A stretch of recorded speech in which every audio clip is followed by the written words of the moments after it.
dahil hindi kami makalabas, I mean, pwede namang lumabas, pwedeng pumunta sa ibang lugar, pero dito na lang din sa amin, malapit sa amin para iwas, iwas din magkasakit, mahirap na.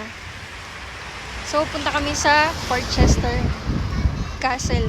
Actually, Anong history? Anong history? Mamaya na pagpunta natin to. Baka may nakasulat doon na history niya. Di ba nagbasa ka nga? Binasa ko lang konti kung ano bang meron doon. Pipicture mo nga. Ayan, pipicture na naman kami. Bulaklak.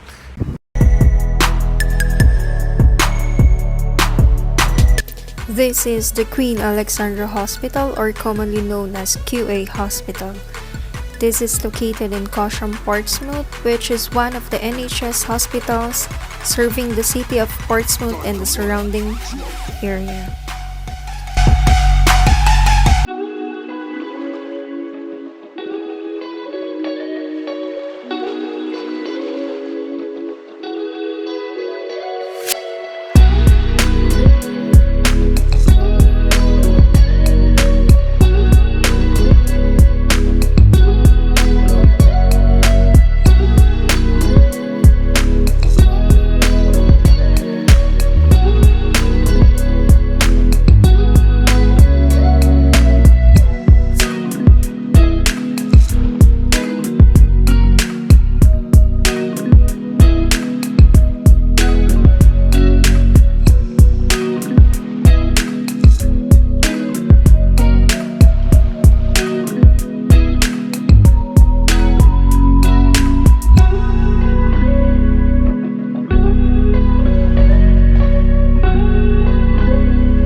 At ang una niyang nakita, pagkain. So, yun, yung pagkain sa likod namin.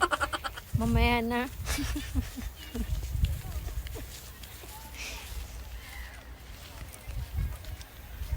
Welcome to the battlefield.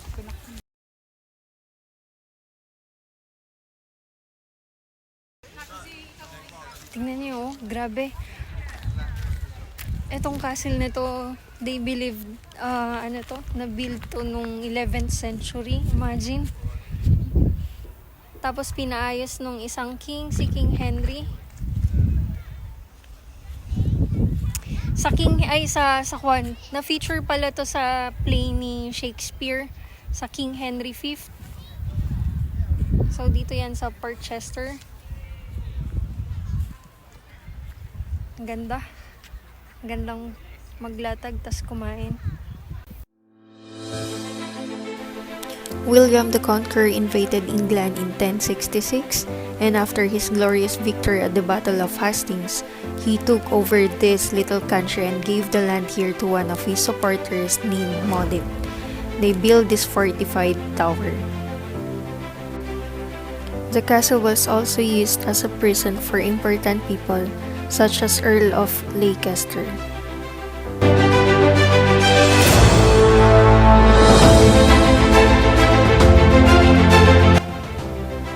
In addition, Portchester's defenses were built up by the addition of structures like this.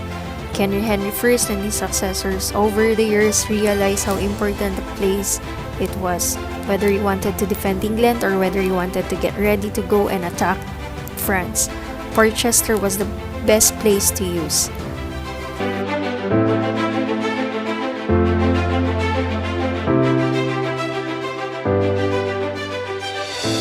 Hindi pa kami nagpipicture, nagbibideo ng maigi. Gusto na naman niya ng ice cream. Kaya gusto niya ng ice cream. How are you today? You well? Yeah, thank you. So, dito kami sa loob. Isang souvenir shop dito. Tara, tingin tayo ng pwedeng mabili. Ice cream daw. Ice cream daw.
Pagkatapos ng kumain, lilibot pa kami, malawak-lawak pa yung lilibutin namin. Tapos pupunta kami dun sa may St. Mary's Cemetery daw yan eh.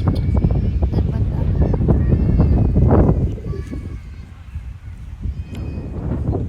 Ganda naman ang kasama ko. Ganda naman ang kasama ko. Libre na kita. Pizza. Ay, wala akong pera pang dating sa pizza. Tsaka Coke. Ang pizza. Portchester continued to play a part in the everlasting wars between England and France.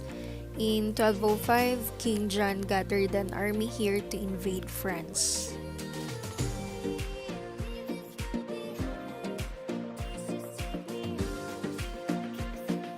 Wala siyang marmol eh.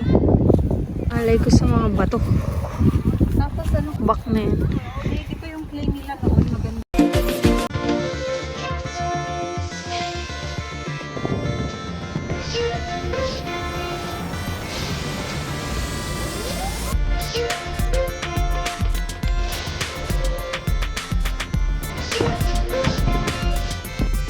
During long years of war between England and France, this place, because it is on the channel only a few miles from the fair and fortunate French coastline, has seen a great deal of it.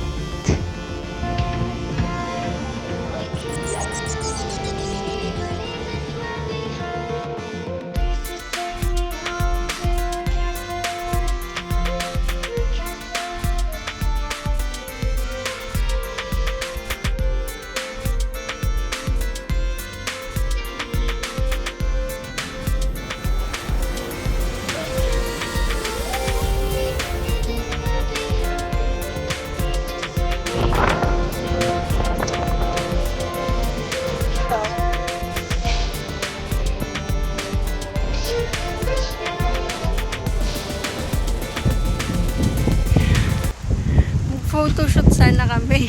Yung pala, mali. Mamaya may sumama pa sa amin dito. Graveyard. Graveyard pala dito ne. Ng mga 19th century. Diba? 19th century. Eh, di ba mas malakas? Mas malakas yun. Ito dito.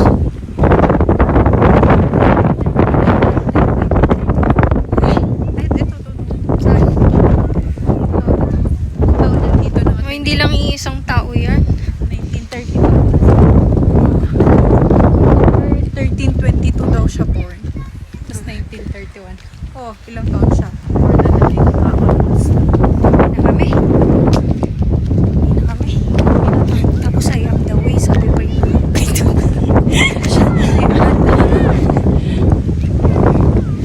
Ayaw na, wait, I'm sure that. So at this moment guys, medyo na-amaze lang ako kasi it's my first time na maka-witness or makakita ng graveyard. Yes, graveyard guys. Iba kasi ang graveyard sa cemetery, which is ang cemetery exclusive lang siya sa libingan. And ito kasing graveyard is my church siya. So wala lang. And then may tea house pa siya. So na-amaze lang talaga ako kasi it's my first time.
naibot na namin yung castle. Palasyo. Ay, ano ang Tagalog ng castle? Castillo. Castilyong buhangin. Uwi na kami. Naiihi na kami. Gutom din ako. Natatay din ako. Walang CR. Walang CR. Baka meron, di lang natin alam. Eh, di ba dapat may toilet kasing nalagay doon? Gosh. Parang pub naman yun. Oo, pag Ano ngayon? Pasok tayo? Saan tayo iihi? Problem saan iihi? lalo ngayon, hindi sila basta-basta nagpapapasok kasi COVID. Ganap na kami ng may ihi. May ihi na kami. Nagugutom. Ang bango. Ano yan? Lavender. Wala naman? Wala namang amoy. Amoy mo nga kanina. Tingnan mo yung mga bees. And the bees. And the bar. Tara na, uwi na tayo. Aba, amoy mo. Oo, mabango nga. Mabango nga. Lavender. Uwi na kami. At natapos ang araw na to. At least may pinuntahan kami, hindi lang sa bahay. At nakapag-exercise din. No? Hindi na tayo kakain dyan. Para makaihi tayo dyan. Wala namang iihi lang tayo. Kaso pub kasi. Pwede naman. Kain din tayo. Oo. Oh, di ba may red lion ako nakita na daanan? Pero kakaiba yung kulay niya. Doon yata yun. Gusto mo dyan? Try? Sige, hindi ka na nga. Ayun, ayun. Ay, ayun o. Ayun o, pwede. Inom din ako ng beer. Kainan dyan. Inom din ako ng beer. Pwedeng minom din ng beer.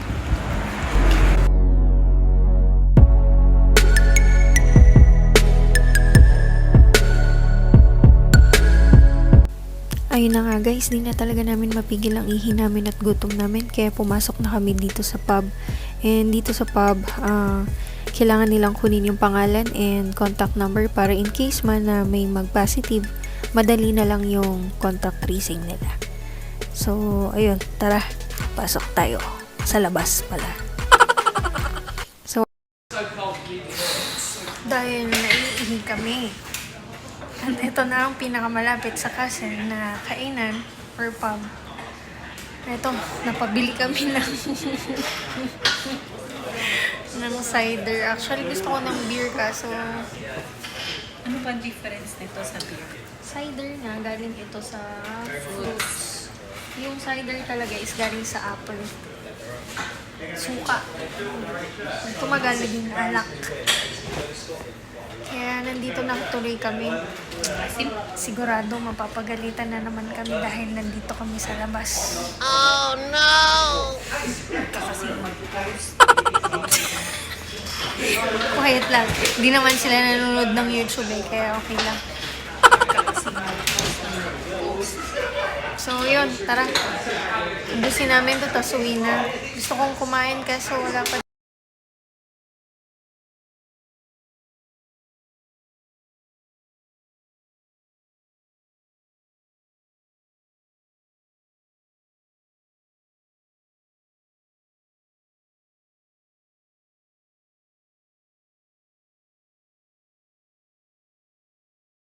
Gusto ko ng food. Kaso, alas 6 pa daw. Anong oras pa lang? Alas 4 pa lang. Hindi na lang kami kakain. So, yun. Nak ng toko. Mga pasaway tong dalawang to. Di bali na. Immune naman na tayo, di ba? Expose naman eh. Sana lang talaga hindi. So, yun. Bye!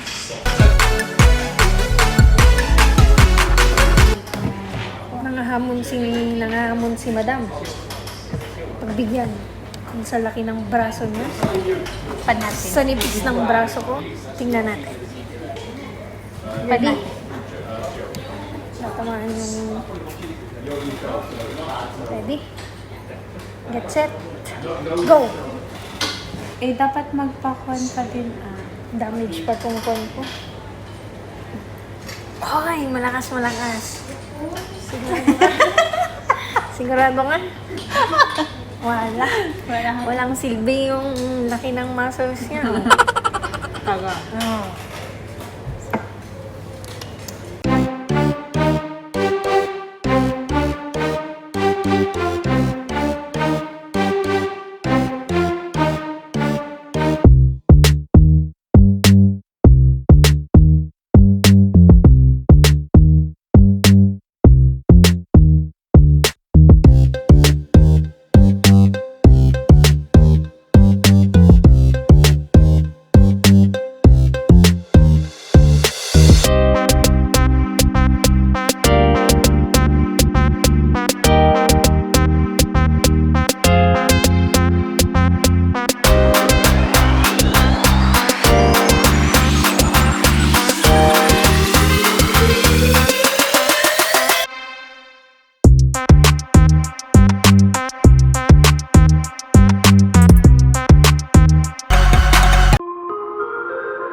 Oh, pulot na.